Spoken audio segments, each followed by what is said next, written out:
I, 29 female, just found out that my fiancé, 30 male, has been selling my panties behind my back. 2 years have passed since we began dating and 4 months have passed since we were engaged. Approximately 3 months ago, we made the decision to move in together, and everything has gone well since then. During the preceding 3 months, I've observed that my underwear have gone missing on occasion but not consistently. As for me, I didn't give it much thought, since I have at least 50 pairs and store a pair or two in various bags/purses just in case anything happens on a monthly basis. So if I'm looking for that red lace thong and can't seem to find it, I instinctively believe it's in a handbag or a bag of some kind. At the very least, it was my point of view. I was looking for the underwear that matched the bra that I was wearing this morning when I came upon this. I looked everywhere, but couldn't seem to track them down.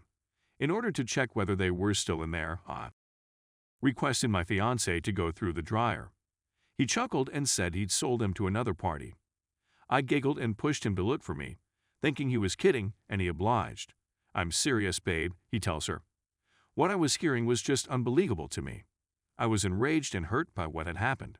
Upon pressing him for further details, he admitted that he had been selling my worn jeans to random persons on Craigslist. I gathered my bags and went to my sister's house for the night to stay with them. I fell to my stomach just thinking about it. We're not even in financial trouble or short on cash. His justification was that he needed the extra money to purchase a beautiful wedding ring for me. Update.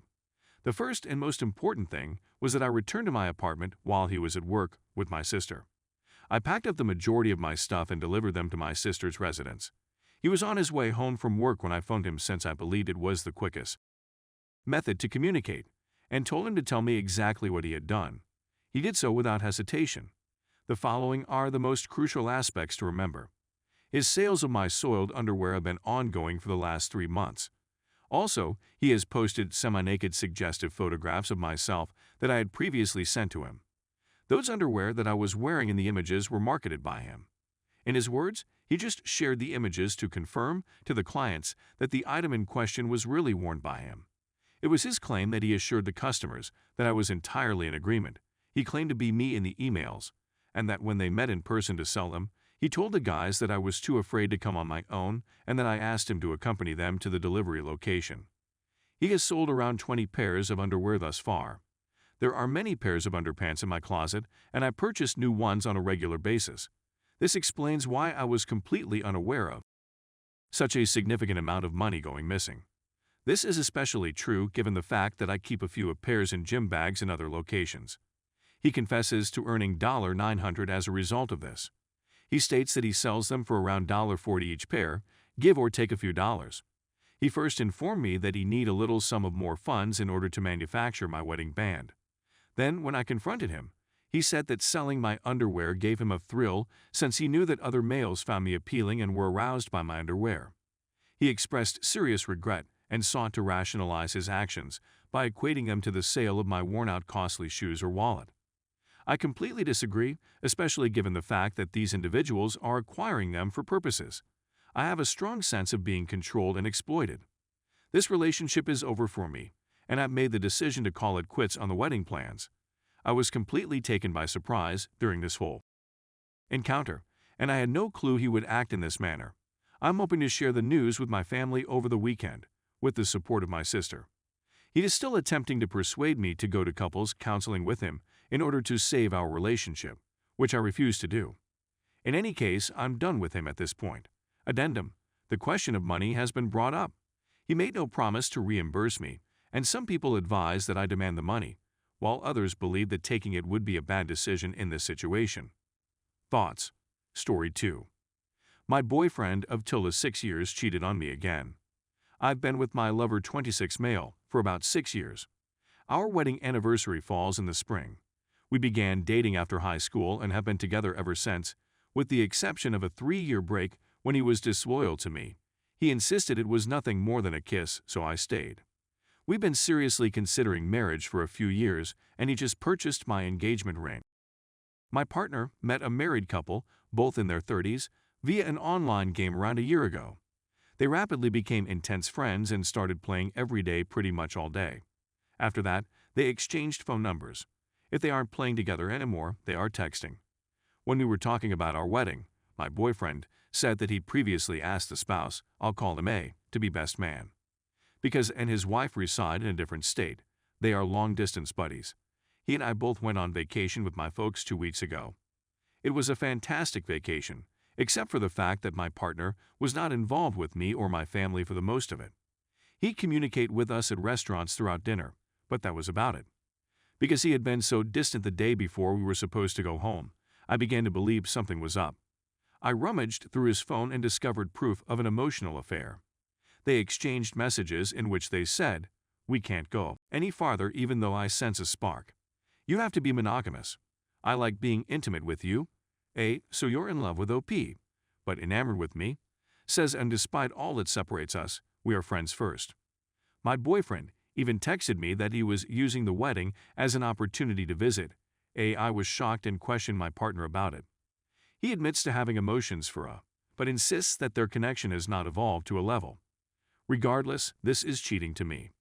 My partner and I are both, and we've been upfront about it since we first met. The previous several weeks have been quite stressful.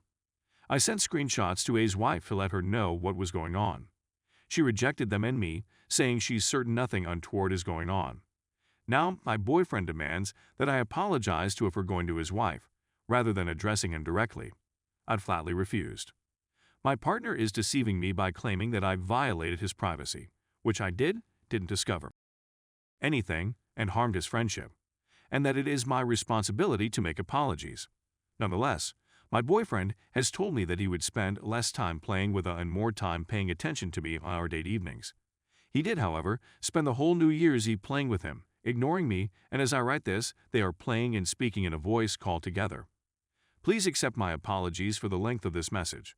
I'm simply trapped and perplexed. Story 3. My boyfriend cheated on me with my best friend. My best friend? Let's call him Jacob, and I met via my ex about 3/4 years ago. When my ex and I split up, we became closer since we weren't allowed to communicate to one another. Context: I, Jacob, and my boyfriend are all trans. I and Jacob are, and Jacob is. So I eventually met up with Jacob, and it was fantastic. He lives 3 hours away. We met up 3 times a month, spent a lot of money on trains and so on. He met my boyfriend, let's call him Dan, in June and was immediately smitten with him. I didn't think anything of it at the time, but later found out that they were both joking about having together. Jacob has a girlfriend, so this shouldn't have been occurring on either end, but I didn't realize they were joking about it at the time. Damon and I were invited to Jacob's party, so we took the train down there and are both supposed to stay for 2 nights. Everyone got intoxicated and many passed out, but Damon didn't get drunk, since he was and still is a recovering alcoholic. Everyone went to sleep as the night progressed, but I remained up all night since. Despite being quite intoxicated, I was responsible for everyone. Damon stood over me at 6 a.m. Walked upstairs to fetch Jacob, and they both went for a stroll. Damon brought me upstairs to the bathroom and slept with me when they returned, but it wasn't typical. When Jacob and his girlfriend, we'll call her Tammy, returned at 7:30 p.m., I went for a stroll. When we were out, I made a joke to Tammy, saying, "Imagine if they slept together while they were on this stroll, haha." We spoke about a variety of stuff and came home about a half hour later. We had no idea that everyone in that home knew that both of our boyfriends had slept with each other. We didn't find out for another 7 hours, and we were the last to find out. Jacob's mother was also aware of this. It's clearly been a while, but the connection between me and Jacob and me and Damon is still not the same, and it doesn't seem natural like it used to. Do I keep both of them in my life? They make me happy at times, but I've refused to let them meet again, and I feel so sad and humiliated anytime I'm with any of them.